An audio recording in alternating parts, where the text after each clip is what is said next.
28,000 steam locomotives are catalogued here, by number, class and technical specification, by when they were built, for whom and for where. The archives of the North British Locomotive Company and its predecessors, housed today in the Mitchell Library in Glasgow, are a joy for the enthusiast, a job for the historian, and a questioning testament to human energy. The 150-year industry that the archives document has disappeared. This is one of the diamond plates which was affixed to the locomotives by the North British Locomotive Company. Now, while some of the plates were round and in the earlier constituent companies they were of different shapes, the diamonds were the only ones which lasted from their inception in 1862 up until the closure of the company in 1962. This particular one is number 26514, and I'm just going to find out exactly what that one's from.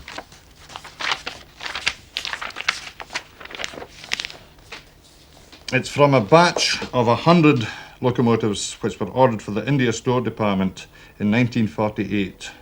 Watch numbers 26415, 26514.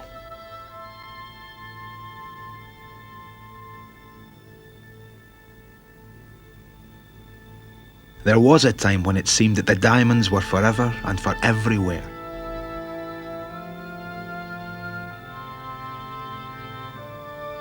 When Glasgow was the second city of the empire, when the Clyde was the way from the workshop to the world, when where the oceans and their great ships ended, their railways and their steam locomotives began. There was a time when the future was another country waiting to be opened and linked by steam.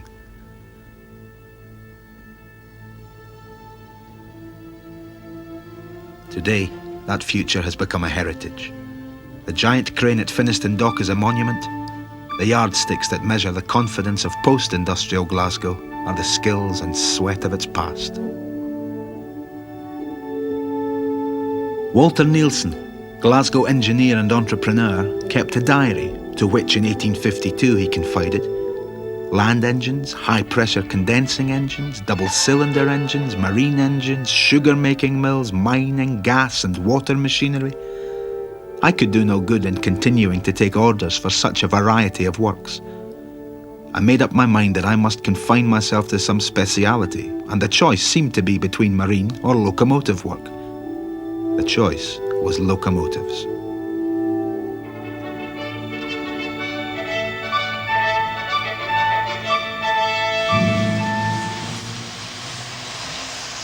And from the start, locomotives for export as well as the home market.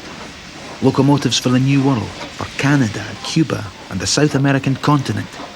Locomotives for New Zealand to join that other Scottish export, people. Locomotives for Africa, where, with the discovery of diamonds of the literal sort at Kimberley in 1871, Europe ran riot in its haste to exploit. Nielsen's works manager and partner was a German, Henry Dubs. Dubs left Nielsen in 1863 to set up his own steam locomotive company. His replacement was James Reed, a Scot who had trained in Manchester. Reed also broke with Nielsen to build his own locomotives. By the end of the 19th century, Nielsen, Dubs and Reed, the pioneers of Glasgow steam, were all dead. But they left behind them expertise and confidence. The companies they had created were the biggest in their field in Britain.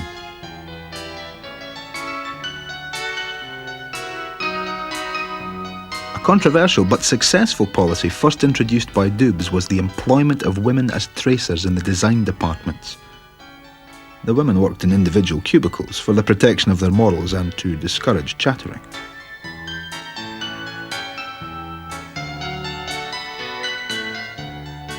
In 1903, the three rival companies amalgamated to become the Springburn-based North British Locomotive Company, the biggest manufacturer of railway engines in Europe, with a workforce of 7,500 and a production capability of 600 locomotives a year.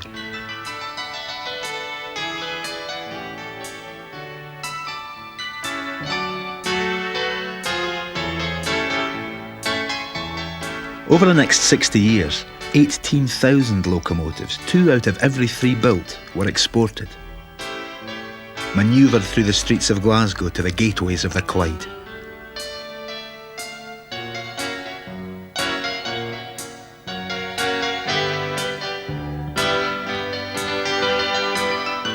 It had been that way from the beginning, with many engines specially designed for special tasks and extremes of climate and condition. This for the mountainous terrain of Cuba. This with spiked wheels and sleigh-like runners for the ice and snow of the Russian north. Built by Dubs and exported to China, the Flying Victory was to encounter unexpected obstacles. Bound coolies were flung across the railway in its path. Their masters were fearful that its noise and smoke might rouse the sleeping spirit dragons of the countryside. But soon the Chinese were coming to Glasgow themselves, the better to understand the methods and mysteries of steam. And with the Chinese, the world, as every continent was gripped by the power of steam in the service of the power of capital.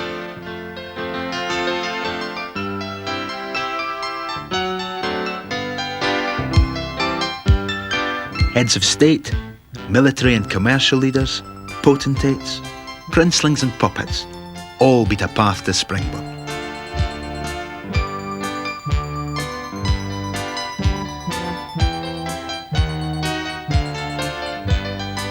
For the workers of Springburn, it was a living, a hard one, presided over by hard management and harder foremen. The patina of the romance of steam had yet to settle over the product of their labours. And yet, they must have watched these foreign dignitaries posing for their photographs beside their gleaming acquisitions and snorted with a certain bitter pride.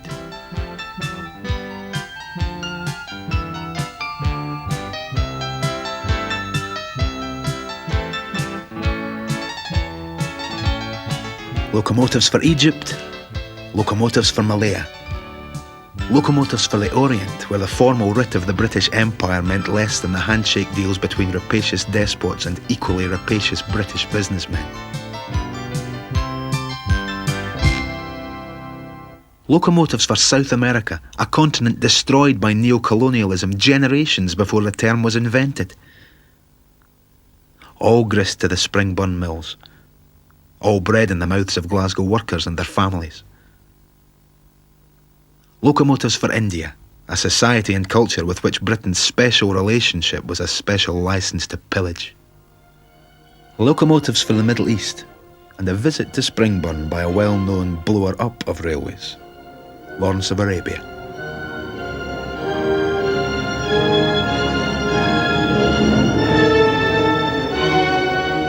Locomotives for an Africa that in the name of civilization Europe was slicing up like butcher meat.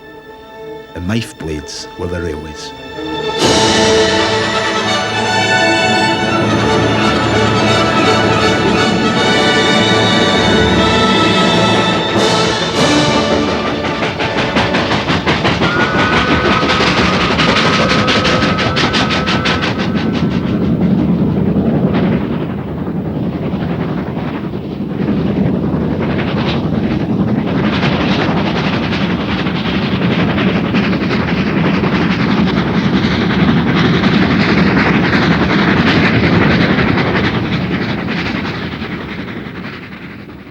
It didn't, or it couldn't last. In 1962, after years of slow, then desperate decline, the North British Locomotive Company went out of business. It was to be another 25 years until, in the spring of 1987, another very different locomotive was hauled through the streets of Glasgow to the crane at Finnieston Dock. The straw locomotive, made by George Wiley, sculptor.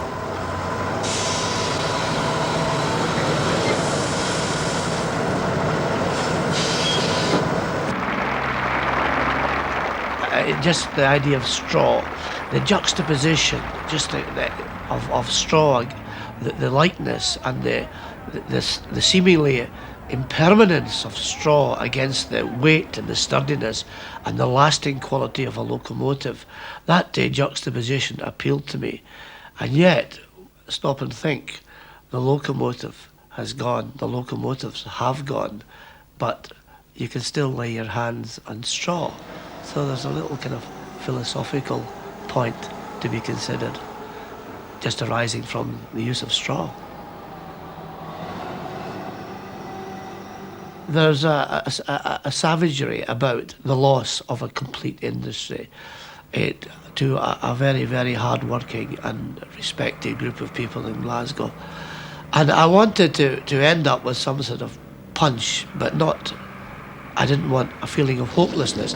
So we set it on fire in the end. We took it back to the floor of the assembly shop in Springburn and ceremoniously set it on fire, which had all the adventure and carnival of a bonfire. But there was more to it than that. There was, in a way, as to say in Glasgow, there wasn't a dry eye in the house, you know. And in the morning, when it had burnt itself out, or as the flames went down late at night, you could see inside it a question mark, which is my kind of sculptural symbol, the question mark. Always ask the questions. Why did locomotive building disappear from Springburn? Why? The sculptor's question would be answered differently by different disciplines. History would say that the high noon of Springburn's day was already past when the North British Locomotive Company was formed. It never produced to its 600 engine a year capacity. International competition became steadily fiercer. The world was learning from Glasgow, and the world was finite after all. The economic downturns of the 20th century were scarcely compensated for by the demands of 2 world wars. Inflexible management bred an inflexible workforce. Failures of diversification, research and development, particularly in the field of diesel engines, were compounded after the Second World War by confused or absent transport policies for Britain, and by the advent of cars for the people.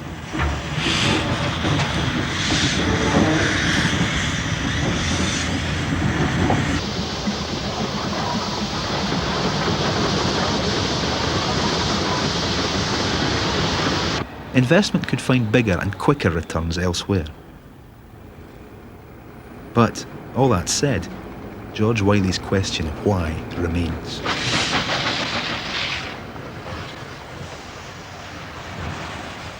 We knew, we could feel it ourselves, the work was getting very scarce. And we were the first to know in the office, because usually our drawings were drawn long before they went near the works at all, you see, so that we felt it first. That was Springburn's life. He took away all the locomotives and nothing left. And that's what's happened now. There are none. To me, the fact was that you didn't appreciate what the beauty and the value of the steam engine was when you were there. What you were interested in was getting a job to make money, and it could have been anything you were making. Although there were attractions in it, and always have been, I've been interested in steam locomotives. But at that time, what you were there for was to get on with your work. I felt that they didn't want to do away with steam, really. Their minds were on steam. Steam was the thing. But later on, and looking back and tracing things and realised the value that was in steam engines, that made a difference to me. The time came round, it was my time was up. They sent for me, they said I finished at 65. And I was sitting in the office the day I was leaving. I got a wee presentation, and then we're sitting in there with different ones, clerk and things. And I said, you folk are all laughing in here. He says, God, I'm going away. I said, just you wait, I says, in a wee while this place is going to close, and I go away, choking. And it was true.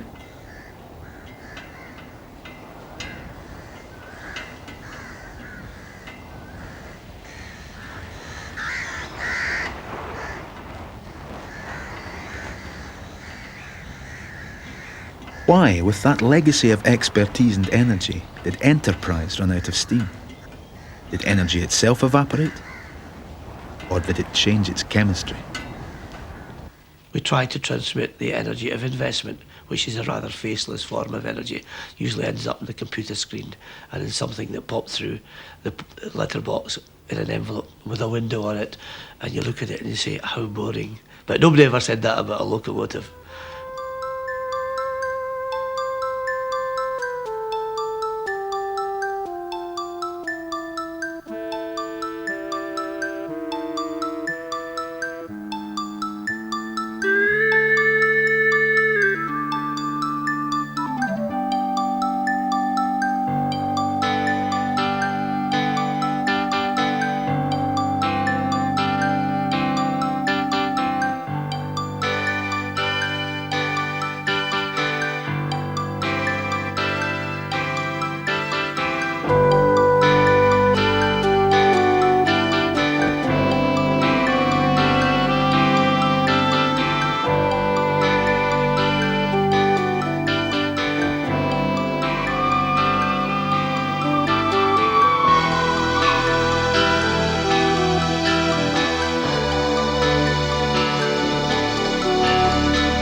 I grew up with an old man, with my father, who was an engineer and who was the sort of fellow who, if you were going on a train journey, would take you up and introduce you to the engine driver. I think it's practically impossible not to love railway engines because they were all round about you, and we have this tremendous tradition of steam and engineering.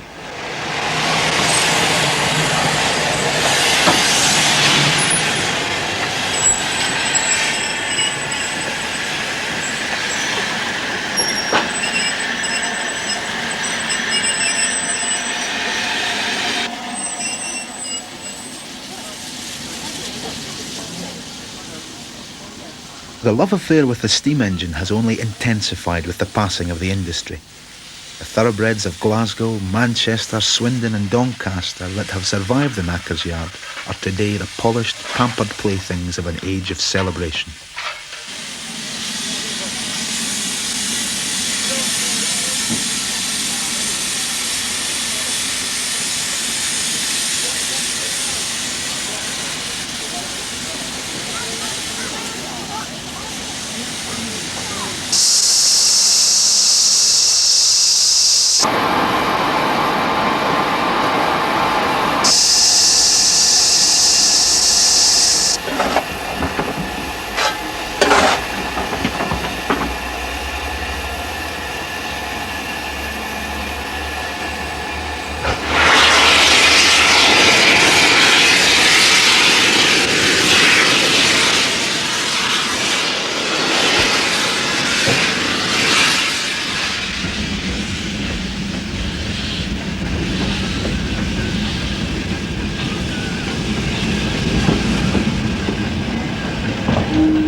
In the 1830s, the Duke of Wellington predicted that the coming of railways would threaten the social fabric. Too much mobility for the masses would be a danger. From danger to diamond, from diamond to dinosaur, from dinosaur to diamond again. The steam locomotive has come full circle back in the mind of the enthusiast to the creations of Nielsen, Dubs and Reed, and to the vision of their great engineering ancestors, Stephenson, Trevithick and Watt.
The fashions of the marketplace may change, its products come and go, but in the Shangri-La of heritage, perhaps the diamonds are forever.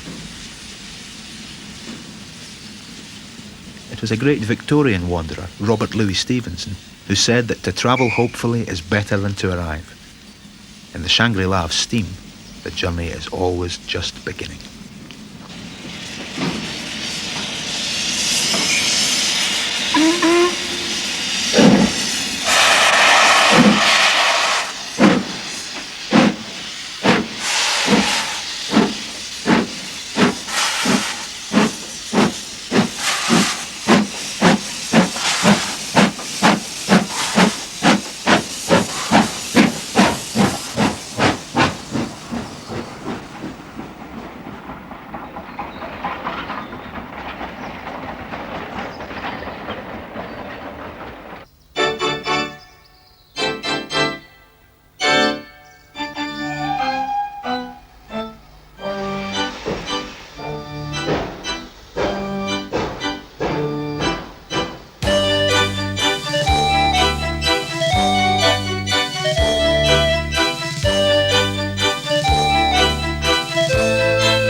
If you're handling materials, just the virtue of handling them, the human marks made on them, whether it's a Henry Moore scratch or a finger mark on one of his when he's been moulding the cast for the sculpture, or whether it's a weld mark on someone who's constructing something, that human content in it is essential for the energy contained in that work.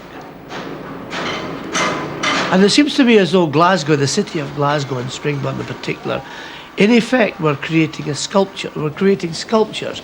They were certainly involved in a kind of social sculpture, not necessarily by design, but in fact they built these big warm-hearted locomotives, which were, everyone was a sculpture, a kinetic sculpture. They were colourful, they were good to look at, they had shape, form, mass, they had energy, and the energy it was contained in them was the energy of Springburn and Glasgow. And then a lovely thing happened. These locomotives were exhibited all over the world. They're still being exhibited. They're still there for everyone to see. They're still transmitting that same energy. And they're allowing other people elsewhere to transmit and to use their energies. It was almost, the whole idea of Springburn is really almost an artwork. And people in Springburn, whether they knew it or not, were behaving with an artistic attitude of mind, management workers alike, and transmitting this energy to all parts of the world.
Rich in so much else, South America has little coal, and Paraguay, one of its poorest countries, none at all. Wood-burning locomotives, built at Springburn in 1911, are still in everyday scheduled service.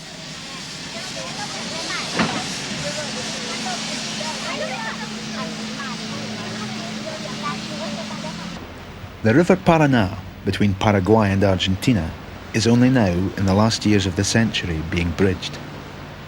Downstream, the Paraná is to be dammed, the valley flooded, and its villages with it.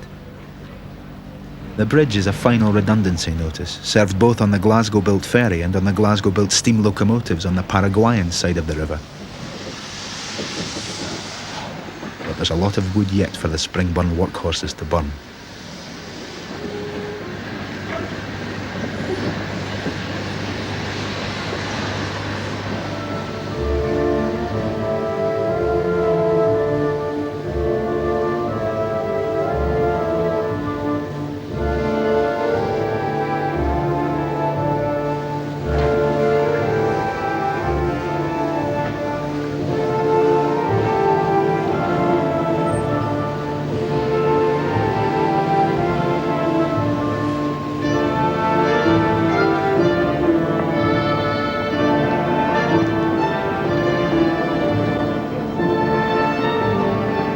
The Paraguayan people may well be said to be among the wretched of the earth politically and economically. Despite years of dictatorship and the best efforts of the engines themselves, the trains hardly ever run on time. But the romance of steam has another set of priorities, which makes the wood-burning locomotives of Paraguay a beacon in a technological time warp worth travelling the world to see. There's a crowd of us, 40 of us in number, who've come mainly from Great Britain, but also a few from Germany, fascinated by the railway we find here in Paraguay, which is quite unique. Wood-burning locomotives, no diesels, electrics they've never heard of, and it just is really quite a unique piece of operation in the world today, and of course famous for its Glasgow-built North British engines and other British and a few American-built locos, which are quite remarkable.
The 1988 Australian bicentennial celebrations were all about what had made a nation out of a continent. Railways and locomotives and the part they had played in the building of Australia were not forgotten.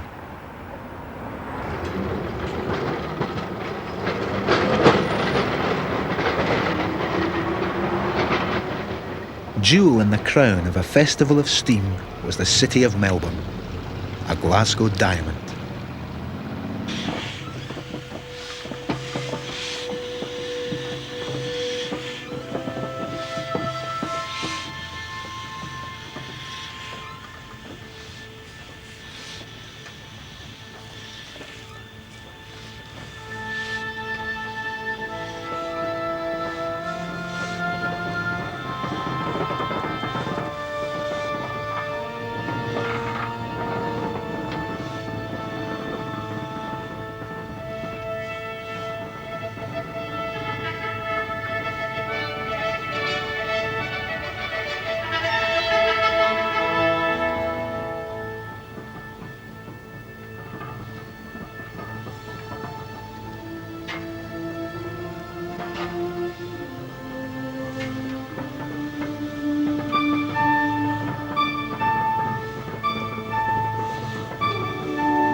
It's a team effort. And then similarly, of course, that unless the engine's turned out in fairly good mechanical condition, etc., well, it doesn't matter how good your crews are. If the engine's no good, well, the crew can't make it work either. So everything's a big team effort, right down from the people that drive it, the people that maintain it, and the people who even coal it or light it up. Even the littlest job around the place is part of the team.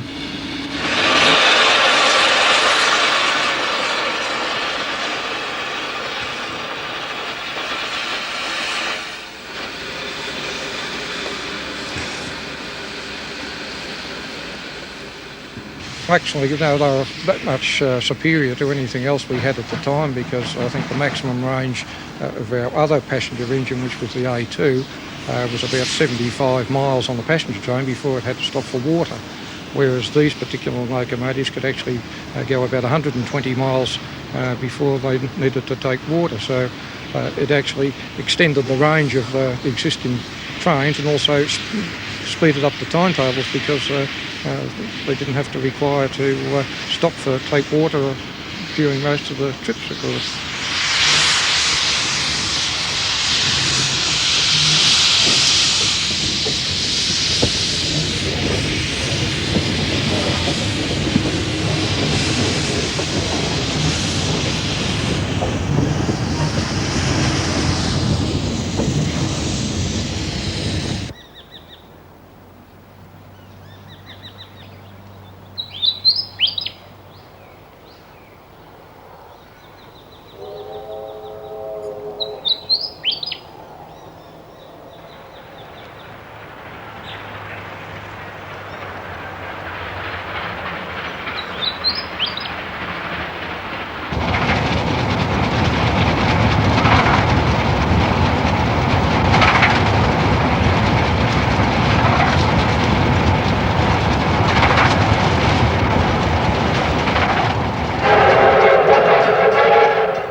When you actually see a steam locomotive, you can actually see it working there, because there's moving parts and you see the emphasis of power through the pistons and the rods.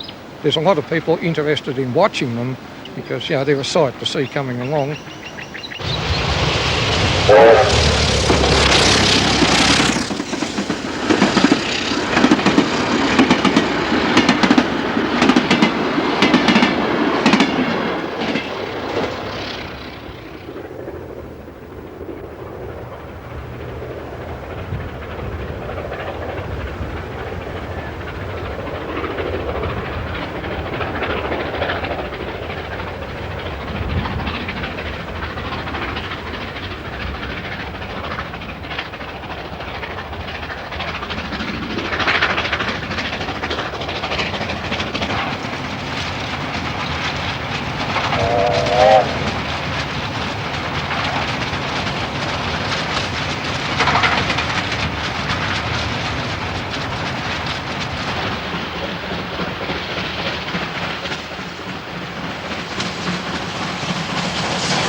very proud and honoured to have the Glasgow-built loco at the head of the procession of locos that are here.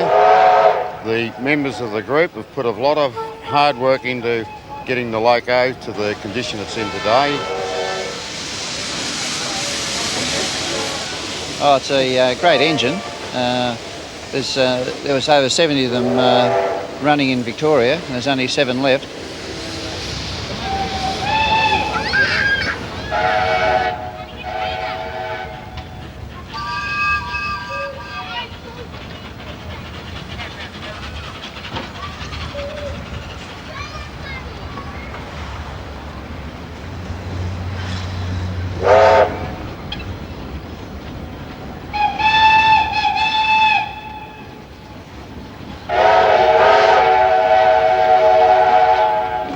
The following week we had the trip up to Castlemaine Malden to ride on their K. Yeah. At the finish of it they had the K160 and their 2 diesels at the head of this train. And this marvellous photo run against the background of old bush cottages coming out of the gum trees. Look beautiful.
Take away the steam engines and there's nothing left. That was Springburn's life.